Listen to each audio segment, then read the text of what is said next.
Greetings to you all. Today, let us take a moment to reflect on the Naga political journey. A story often told but rarely understood in its truth.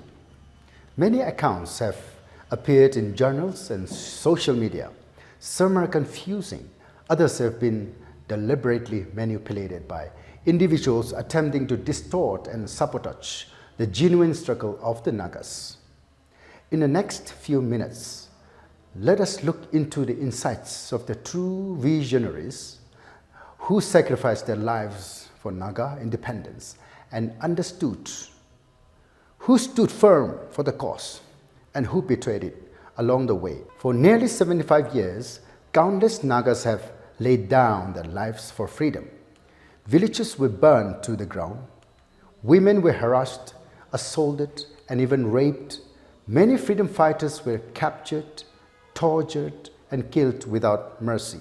The pain endured by our people at the hands of the enemy cannot be forgotten. Historically, Naga villages were independent entities, much like the ancient Greek city-states, until British forces invaded parts of our land in 1832. The Nagas resisted bravely for 47 long years, but parts of the Naga homeland eventually fell under British rule. On January 10, 1929, the Nagas submitted their first written statement to the British government's Simon Commission, clearly stating that the Nagas should be left alone to determine their own destiny. In February 1946, the Naga National Council (NNC) was established as a political organization to define the terms of relationship with the soon-to-be independent India. The first president of the NNC, D. Aliba MT, called for a boycott of India and championed non-violence and non-cooperation as tools of Naga resistance.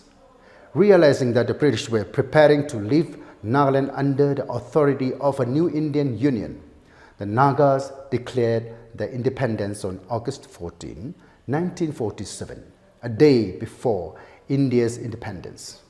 This declaration was sent to the United Nations, asserting that Nagaland had never been under Indian or British rule but was a free nation with a unique history and identity. On May 16, 1951, under the leadership of the NNC, a national plebiscite was conducted and 99.9% voted for an independent Nagaland.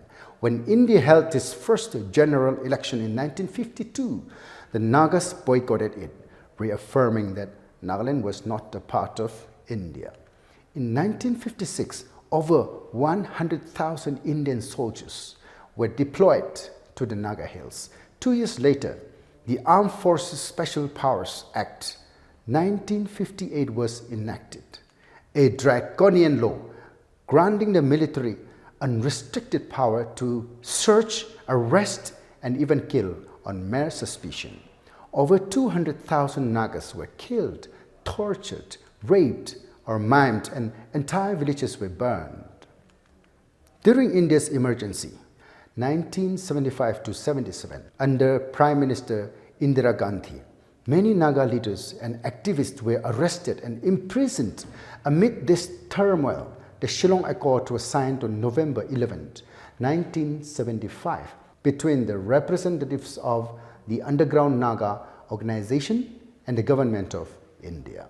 The accord accepted the supremacy of the Indian constitution, surrendered arms, and abandoned the demand for Naga sovereignty, and act many views as betrayal. On July 25, 1977, a ceasefire was signed between the Government of India and Mr. Isaac Chisisu, Chairman of the National Socialist Council of Nagaland, and its General Secretary Tungale Muiva. The agreed principles were: talks would be held without conditions.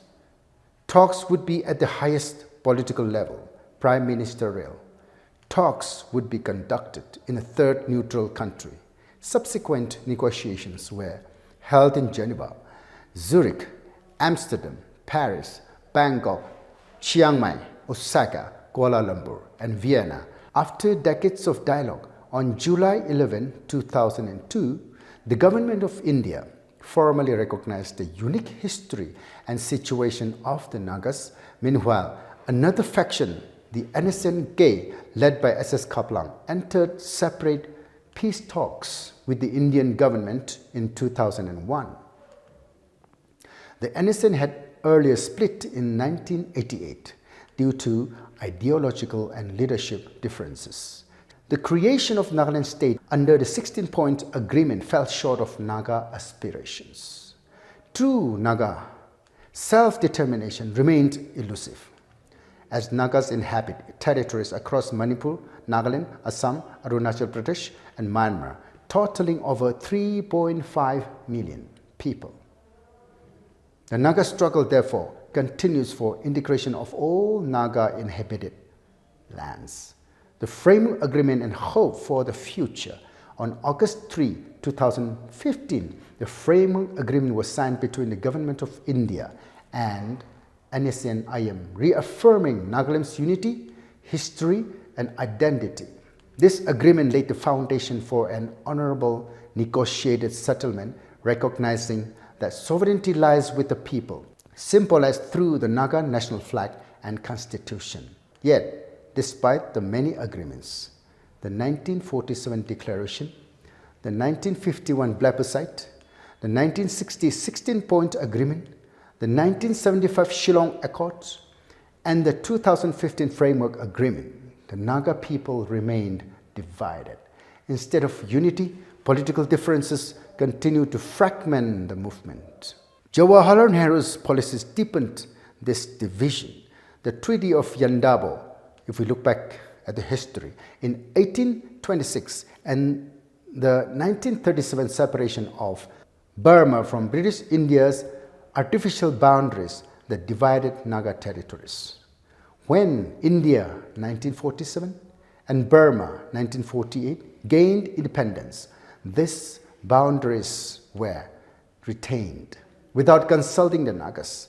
This historical betrayal split the Naga homeland between India and Myanmar, and the 1967 border agreement permanently cemented that divide.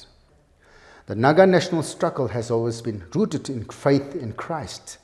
Our forefathers never went to battle without prayer and fasting, believing that victory comes not from strength, but from God.